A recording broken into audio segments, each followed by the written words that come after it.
इधर राजा परीक्षित की पत्नी ऋतुमती ने पुष्पवन व्रत किया था। पुष्पवन व्रत किया था। रानी बड़ी सुंदर थी। महाराज अपनी रानी के प्रति सोचते हुए जा रहे थे। इतने में उनका शुक्र अकित वीर उत्पन्न हुआ। वीर जब उत्पन्न हुआ, अब राजा सोचने लगे अगर इसे मैं पृथ्वी पर डालता हूं तब भी मुझे पाप लगेगा, तब भी मुझे पाप लगेगा। क्या करें, कहां फेंके, कहां ले जाएं? तो पास में एक बरगद का वृक्ष खड़ा हुआ। वृक्ष, उस वृक्ष से पत्ते तोड़ करके उसका दोना बनाया। दोना आपने देखा होगा, बरगद के वृक्ष के पत्ते बड़े बड़े होते हैं। तो दोना बनाया और दोना बनाकर के वो वीर महाराज ऊपर से ने उस दोने में रख दिया। वो विचार करने लगे ही क्या सोच रहे हैं, तो राजा करी विचार वीर मेरो वृथा नहीं जावे।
जैसे वो वीर वाला दोना हाथ में लेकर के विचार करने लगी। और जब विचार करने लगे उन्होंने देखा है उसी बरगद पर एक बाज पक्षी रहता था। बाज से कहा, भैया हमारा ये काम छोटा सा कर दो। बोलो, हमारा ये वीर वाला दोना है, हमारी पत्नी ऋतुमती के पास तक पहुंचा। कहा ठीक है। आज वो बाज पक्षी वीर वाला दोना लेकर के जब चला उड़ने लगा, इधर दूसरे बाज ने देखा है तो उसने विचार किया, लगता है ये मांस लिए जा रहा है, मांस लिए जा रहा है। तो दोनों तरफ से युद्ध होने लगा।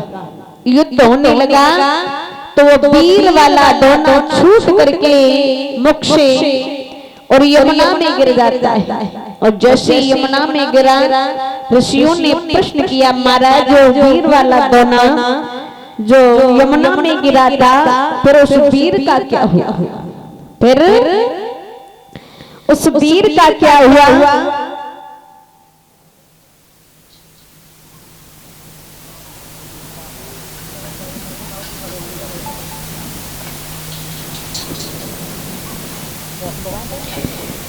कहने लगे उस वीर का क्या हुआ? तो उसी समय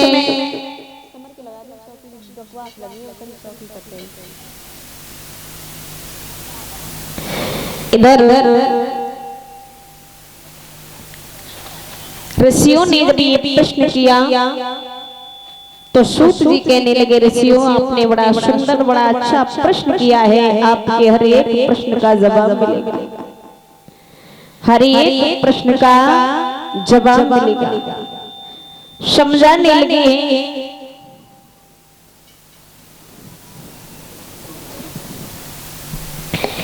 इधर मेरी भक्तों कहने लगे उस यमुना में एक ब्राह्मण देवता रोज सुबह स्नान किया करते थे आकर, और स्नान करने के बाद में सूर्य भगवान का भजन किया करते थे। एक बार उस यमुना में एक अप्सरा नारी स्नान करने के लिए आई। उसने डूबक मारी और डूबक में यानी जल में चलते चलते उसने ब्राह्मण देवता का पैर पकड़ा। इधर ब्राह्मण देवता अपनी अंजलि में जल लिए और सूर्य भगवान का भजन कर रहे थे। जैसे ही उस अप्सरा ने पैर पकड़ा तो ब्राह्मण देवता घबरा, और जब घबरा गए उसी समय उनका ध्यान भंग हो जाता है। ध्यान भंग हो जाता है।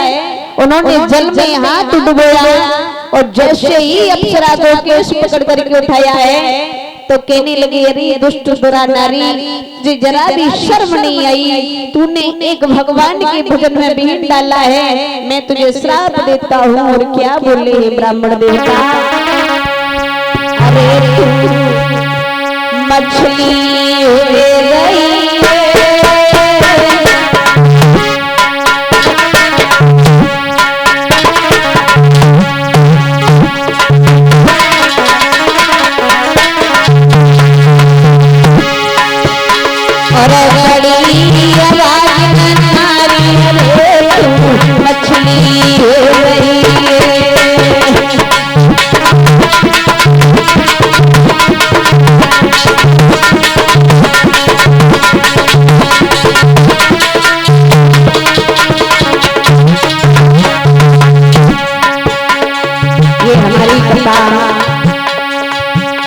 भैया पूछ रहे कथा कहाँ सुन ली है। तो कथा भैया मैनपुरी के पास में मोहनपुर में कथा हमारी चल रही है, मोहनपुर में। और ब्राह्मण देवता बोले, अरे दुष्ट बुरा नारी, तूने बहुत बड़ा धर्म कर डाला, क्योंकि भगवान के भजन में तूने विहीन डाला है। और क्या हुआ है, नारी की बुद्धि खो गई है, अरे नारी की बुद्धि खो गई है, भैया ब्राह्मण सदा तुम्हारी मछली बन गई है।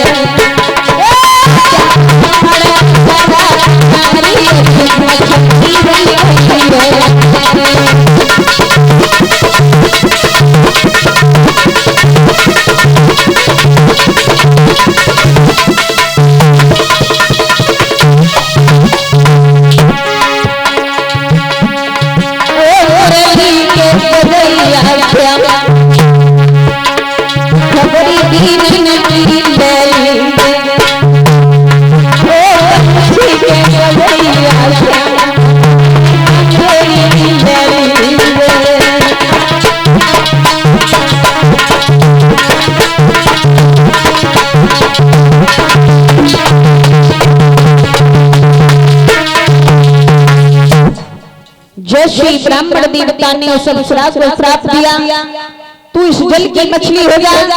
तो अप्सरा रोने लगी, हाथ जोड़ करके निवेदन किया, महाराज आपने श्राप को दे दिया, लेकिन मेरा उद्धार कैसे होगा। तो ब्राह्मण देवता को दया आ जाती है, और जब दया आ जाती है तो शिष्य में दया। आज जो ब्राह्मण देवता को जब दया आई है तो ब्राह्मण देवता ने कहा कि मैंने तुम्हें श्राप तो दे दिया, लेकिन मोक्ष मुक्ति के लिए एक साधन भी बताता हूँ। आपकी गर्भ से यानी 2 बच्चे पैदा होंगे, तब तुम्हारा उद्धार होगा। कहने लगे, हे ऋषियों, वो वीर वाला दोना जो यमुना में गिरा था, वो वीर मछली के मुंह में चला गया। और जब मछली के मुंह में चला गया तो मछली गर्भ धारण करती है। धीरे धीरे समय गुजरने लगा। एक मछुआरा मछली मारने के लिए आया, एक मछुआरा मछली मारने के लिए आया। तो वो जाल फेंकता रहा लेकिन मछली नहीं पकड़ में आती है। बड़ा परेशान हो जाता है, बड़ी मुश्किल के साथ में मछली को पकड़ा और पकड़ने के बाद में अपने घर लेकर के चला। तो अपनी पत्नी से कहा कि आज हम इसे बेचेंगे नहीं, आज हम इसे स्वयं खाएंगे। ऐसा करो, आप जो है मसाला पीसो और मैं इसे काटता हूँ। तो आज वो मछुआरा उस मछली को काटने के लिए बैठा है, लेकिन हुआ क्या है दादा? अरे फटो मछली को बेटा छने करी और काटया सुकुमारी।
जैसे ही मछली का पेट फाड़ा गया है, उसके गर्भ से एक पुत्र एक पुत्री प्राप्त हुई। उस मछुआरे ने दोनों बच्चे ले जाकर के महाराज परिचय के राज्य में सौंप दिए। महाराज ने पुत्र अपने पास रख लिया और पुत्री उस मछुआरे को दे दी। और मछुआरे को दे दी तो उस बच्ची का नाम पड़ा मत्स्यगंधा। क्या नाम पड़ा? मत्स्यगंधा, क्योंकि उसके शरीर से मछली की गंध आती थी, मछली के गर्भ से पैदा हुई थी। दूसरा नाम पड़ा सत्यवती। दूसरा नाम पड़ा सत्यवती। दादा इधर सत्यवती का लालन पालन होने लगा है, इधर वही मछुआरा दादा मल्लाह बन गया, नाव चलाने लगा नाव। और आप लोग जानते हैं ज्यादा कहने की जरूरत नहीं पड़ती है, कुछ लोग समझ जाते हैं सारा बहुत बड़ा काफी होता है कि मछली का काम और नाव चलाने का काम कौन से कुल में होता है? क्योंकि लोग बोल देते हैं अगर किसी से विवाद हो जाए, कोई पूछे भाई क्या बात हो गई, अरे कुछ पूछो मत भैया, वो या तो शराबी कौन दीमरा दादा।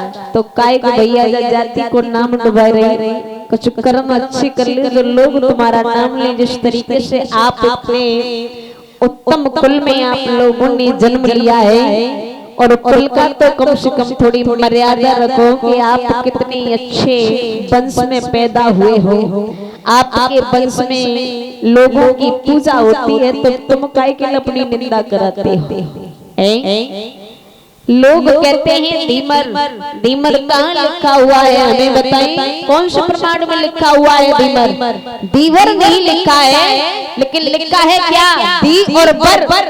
जो दी की रक्षा करता है वो वीर होता है, बलवान होता है, क्षत्रिय होता है, उसे कहते हैं दी और वर। दादा कितना अच्छा खुले है आपका। आप कभी भी एक बात याद रखना, आप कभी भी हवन पूजा कराना, और अगर ब्राह्मण आपके घर में आए तो आपको अपना गोत्र नहीं पता है तो ब्राह्मण पूछेगा आपका गोत्र कौन सा है, तो मालूम नहीं है क्या बताओगे, तो कौन सा गोत्र लगा देते हैं लोग। हर एक व्यक्ति की कहती हूँ, एक ही नहीं हर एक व्यक्ति की कहती हूँ, हर एक समाज में केवल कश्यप गोत्र लगता है, कश्यप गोत्र लगता है। आप इतने अच्छे इतने सुंदर कर यानी वंश में कुल में पैदा हुए हो और अपने कर्मों से ही गिर गए हो, क्योंकि कर्म की ही पूजा होती है। अगर अच्छे कर्म है तो लोग जय जयकार करेंगे, अगर बुरे कर्म है तो बुरे कर्म का बुरा नतीजा मिलता है। दादा आज वही मछुआरा नाव चलाने लगा है, और जब नाव चलाने लगा तो एक दिन सरस्वती अपने पिता के लिए भोजन देने के लिए जब यमुना के द्वीप में पहुंची, और जब यमुना के द्वीप में पहुंची तो दादा आज जो है वहां पर एक ऋषि आ चुके थे जिनका नाम है पारा ऋषि। पारा ऋषि, और पारा ऋषि ने सत्यवती को देखा तो देखते ही उन्होंने एक चौपाई लिखी है, और क्या बोली है,